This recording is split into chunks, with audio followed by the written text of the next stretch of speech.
Adani groups के founder Gautam Adani की कहानी एक बार फिर से यह साबित करती है कि मेहनत और नसीब दोनों साथ दे तो इंसान कुछ भी कर सकता है। कहते हैं पैर उतने ही फैलाने चाहिए जितनी बड़ी चादर हो, पर क्या हो अगर चादर ही बड़ी कर दी जाए। इस सोच को साकार करने के लिए गौतम अडानी का उदाहरण हमारे सामने है। साधारण से परिवार में जन्मे अडानी ने विश्व की कई बड़ी हस्तियों को पीछे छोड़ते हुए बुलंदियों को छू लिया है। गौतम अडानी का जन्म 1962 में गुजरात के बनासकांठा जिले के एक छोटे से गांव में हुआ था। वे 7 भाई बहनों में से एक थे और उनके पिता का कपड़ों का एक छोटा सा व्यवसाय था जो ठीक से नहीं चल रहा था। इस कारण घर की माली हालत बहुत अच्छी नहीं थी।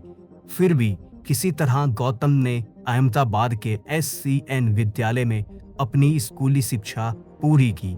16 साल की उम्र में उन्होंने अहमदाबाद में कॉमर्स की पढ़ाई करने का निर्णय लिया और गुजरात यूनिवर्सिटी में दाखिला लिया। लेकिन घर की आर्थिक स्थिति अच्छी ना होने के कारण वे अपनी पढ़ाई जारी रख नहीं पाए। इस कारण कॉलेज के दूसरे साल में उन्होंने पढ़ाई छोड़ दी। अडानी की महत्वाकांक्षा बड़ी थी। अपने परिवार को गरीबी से निकालने के लिए वे मुंबई चले आए। यहाँ 1978 में उनके चचेरे भाई ने उन्हें महिंद्रा ब्रदर्स की एक डायमंड कंपनी में नौकरी दिलाई। यहीं पर गौतम ने डायमंड कारोबार और बिजनेस के दांव पेच सीखे। 3 साल तक काम करने के बाद 1981 में उन्होंने अपनी खुद की डायमंड ब्रोकरेज कंपनी की शुरुआत की। जावेरी बाजार से उन्होंने अपने करियर की शुरुआत की और ट्रेडिंग में उन्हें पहली बार करीब 10,000 रुपए की सैलरी मिली। उसी समय उनके बड़े भाई मासुक अडानी ने गौतम से अपने प्लास्टिक व्यवसाय में मदद मांगी। प्लास्टिक की फैक्ट्री के लिए कच्चा माल जुटाना आसान नहीं था, लेकिन गौतम ने इस चुनौती को भी स्वीकार किया और व्यवसाय को आगे बढ़ाया। 1985 में जब राजीव गांधी की सरकार ने आयात नीतियों को आसान बनाया तो अडानी ने ट्रेडिंग में अपनी पकड़ मजबूत करने का निर्णय लिया।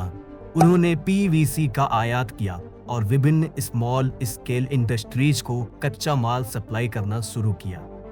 धीरे धीरे अडानी ने कंडाला पोर्ट पर प्लास्टिक ग्रेनुअल का आयात शुरू करवा दिया।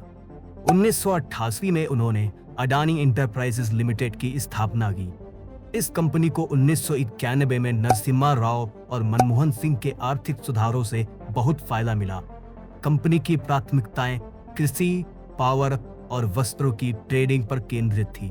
धीरे धीरे अडानी ने मेटल और कपड़ों की ट्रेडिंग में भी कदम रखा।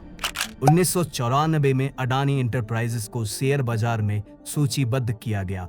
1986 में गौतम की शादी अहमदाबाद की प्रीति से हुई, जो पेशे से डेंटिस्ट हैं। 1985 में गुजरात के तत्कालीन मुख्यमंत्री केशुभाई पटेल ने पोर्ट डेवलपमेंट के लिए कंपनियों की तलाश की और इस अवसर का फायदा उठाकर अडानी को गुजरात के सबसे बड़े पोर्ट मुद्रा पोर्ट का टेंडर मिला। उन्होंने 1998 में अडानी पोर्ट्स और लॉजिस्टिक कंपनी की शुरुआत की। मुद्रा पोर्ट आज देश का सबसे बड़ा पोर्ट है। 1998 में उनके जीवन में एक बड़ी घटना घटी। उन्हें फिरौती के लिए बंदूक की नोक पर किडनैप कर लिया गया। अंडरवर्ल्ड डॉन फजूल रहमान द्वारा कथित तौर पर $15 लाख की फिरौती वसूली गई, फिर भी वे सुरक्षित लौट आए। 1999 में अडानी ग्रुप ने विल्मर इंटरनेशनल के साथ साझेदारी की और खाद्य तेल के कारोबार में कदम रखा। फॉर्च्यून ब्रांड का सोयाबीन और सनफ्लावर ऑयल जल्द ही लोकप्रिय हो गया। इसके बाद उन्होंने दाल, शक्कर और सोयाबीन जैसे अन्य उत्पादों में भी विस्तार किया। गौतम अडानी 2008 के मुंबई आतंकी हमलों के बचे हुए लोगों में से एक थे।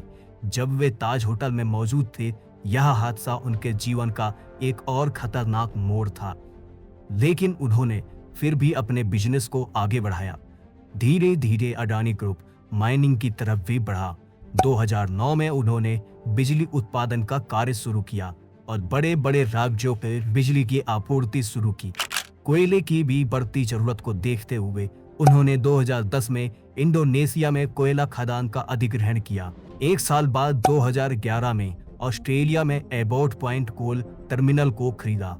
इसी तरह अडानी ने अपने साम्राज्य को वैश्विक स्तर पर फैलाया। 2017 में अडानी ने सोलर पैनल के उत्पादन में भी कदम रखा और भारत के 6 हवाई अड्डों के संचालन और आधुनिकीकरण का जिम्मा भी लिया। गौतम अडानी सिर्फ बिजनेस तक सीमित नहीं रहे, वे समाज सेवा में भी सक्रिय रहे। उन्होंने अडानी फाउंडेशन की स्थापना की, जो भारत के 16 राज्यों में 40 लाख से ज्यादा लोगों को शिक्षा, स्वास्थ्य और रोजगार की सुविधाएं प्रदान करता है। अडानी ग्रुप का साम्राज्य आज बुलंदियों पर है और उनकी यात्रा से यह सीखा जा सकता है कि बड़ी सोच, साहस और कड़ी मेहनत से कुछ भी पाया जा सकता है। तो यह थी कुछ रोचक जानकारी गौतम अडानी जी के बारे में। आशा है आपको यह वीडियो पसंद आई होगी। तो हमारी वीडियो को लाइक करें, चैनल को सब्सक्राइब करें और मैं मिलूंगा आपसे जल्दी एक नई वीडियो के साथ। धन्यवाद।